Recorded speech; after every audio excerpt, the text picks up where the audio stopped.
আসসালামু আলাইকুম, সবাইকে শুভেচ্ছা জানিয়ে আজকে শুরু করছি ভীষণের এসি নিয়ে।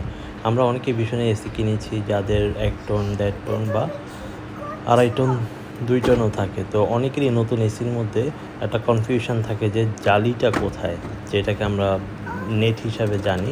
তো নতুন এসিগুলোতে আসলে এই জালি বা নেটটা ভিতরে আসে না, সেটা আসে উপরের দিকে। সো সেইটা আমি আপনাদেরকে দেখাচ্ছি যে কীভাবে আপনারা কয়েকদিন পর পর এটা ক্লিন করবেন। উপরের এই পার্টটাকে হালকা করে প্রেস করলে দেখবেন এটা উঠে আসবে।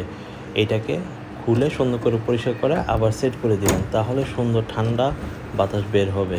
এসিটাতে ভালো একটা সার্ভিস পাওয়া যাবে ইনশাল্লাহ। আরও নতুন কিছু ভিডিও আপনাদের জন্য তৈরি করে দিয়ে দিব, যাতে সবার খুব বেশি উপকার হয় কীভাবে একটা এসি সুন্দরভাবে মেনটেন করা যায়। সবাই ভালো থাকবেন, সুস্থ থাকবেন। ধন্যবাদ। আল্লাহ হাফেজ। দোয়া করবেন। এটা হচ্ছে হট অ্যান্ড কোল্ড এসি ভীষণের 1 টনই।